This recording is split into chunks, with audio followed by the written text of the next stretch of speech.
Before we begin our recapping journey for the assassination of Gianni Versace, American crime story, let's be explicit about a few points. The Versace family has released a statement in opposition to the television show, which is based on the book Vulgar Favors by Maureen Orth, calling it a work of fiction. So we'll be recapping this as a work of fiction. The people we'll be discussing will be characters, based on the show's portrayal of real-life people. I'm watching this as a television show loosely based on true events, as a piece of entertainment, and not as history. Good right away, Murphy is doing what he does best with AGV. We open with a sweeping Baroque string score, and a shot of Gianni Versace Edgar Ramirez waking up in his gilded palace, sliding his feet into slippers and gliding through his ornate home to a balcony where he overlooks Miami Beach like a king. Down below, by the water, Andrew Cunanan Darren Criss wears a red hat, with a backpack by his side that contains a copy of The Man Who Was Vogue, and a gun. The tension builds. Versace takes a pill. Cunanan screams in the ocean.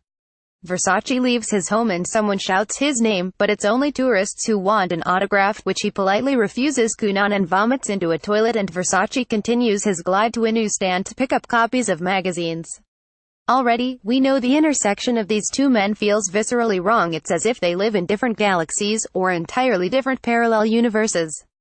But then it happens. As Versace is re-entering the gates of his home, Cunanan sees his chance. Cunanan walks towards him, arm outstretched, and shoots. There's our introduction. The episode immediately picks back up with Cunanan jumping into a bed where two of his friends are sleeping, bragging about meeting Versace. It takes a few seconds to register that this is a flashback. We're now in 1990, in San Francisco, and it only takes a few more seconds to realize what sort of person Cunanan is. The real work in this scene is done by actress Annalay Ashford, whose polite smiles and subtle head tilts fully encapsulate a friend who's gotten just a little bit fed up with that friend who's too much. Cunanan claims that he met Gianni Versace last night, and his friends humor him. He describes a scenario where Versace approached him and he rebuffed him with a perfectly flirtatious retort. As the aunts were privy to the real scene, Cunanan found Versace in the VIP section of a nightclub and talked his way next to him, pretending they had met before, bringing up his mother's Italian heritage. This scene works on two levels. First, establishing that Cunanan actually did meet Versace, and second, establishing Cunanan as a liar, with delusions of grandeur and a remorseless way of ignoring the truth. Our opinion of Cunanan is confirmed when we see him in conversation with another friend who calls him out. Cunanan has lied about being Jewish. He tells his straight friends he's straight and his gay friends he's gay. He lies so often that even we aren't sure whether he's telling the truth when he claims that Versace invited him to the opera, for which Versace designed the costumes. Andrew is there, in the next scene, but it's possible the opera is just another place he manipulated his way into without an actual invitation. Maybe he just bought his own ticket. But no, at the end of the opera, Versace is there, not surprised to see Andrew Cunanan. Their demeanor is flirtatious, and it's implied that their relationship might have become UAL. Obviously, there are no witnesses here, and no way to confirm whether or not that actually happened, and so the show provides plenty of plausible deniability. Back in the present, or rather, the 1996 present, we're treated to some of the beautiful, slightly extra symbolism that feels so exquisitely Ryan Murphy, a bloody dove, also shot the tourist who had asked for Versace's autograph running past the police barricade to get his blood on her magazine page beats a signature, the medics cutting through Versace's Medusa logo on his t-shirt in the hospital. Cunanan freaks out for a while in his car, and then pulls out a clean shirt. This was clearly a premeditated murder, not just an impulsive shooting. The police know the suspect is in the parking garage, and whether it was planned or luck, they end up tracking and tackling a stranger in an identical red shirt. From the identification information on the car, the police are able to ID the suspect as Andrew Cunanan, already wanted for the murder from which he stole the truck.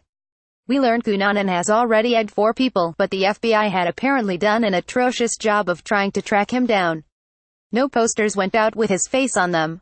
A woman who ran a pawn shop had reported him selling something a week before the Versace shooting using his real name and real ID, and no one followed up. It becomes sickeningly obvious that if anyone had been paying attention, Cunanan could have been stopped before his most famous murder. Within the walls of the Versace compound, Gianni's sister Donatella Penelope Cruz arrives to establish dominion over the Versace empire. The FBI have been interrogating Versace's longtime partner Antonio D'Amico Ricky Martin, trying to shift the conversation to frame him as a pimp or a cheater, and not as a boyfriend. It's true that D'Amico brought men back for Gianni to sleep with, and their Greco-Roman-inspired home was the site of all types of debauchery, but D'Amico tries to make it clear that he was different from the others. They lived together for 14 years. Donatella is obviously not a fan of D'Amico. He symbolically extends his hand to her. She rejects him.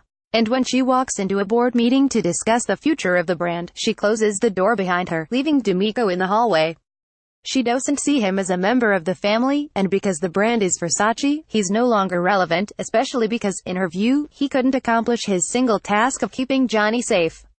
The FBI do manage to find Cunanan's motel room, but when they break in, smoke and guns blazing, it's not Cunanan in the bed but a twitchy junkie named Ronnie. And there we have it, a pilot that sets all the pieces in motion and promises many more hours of fashion, intrigue, and stylistically splattered blood.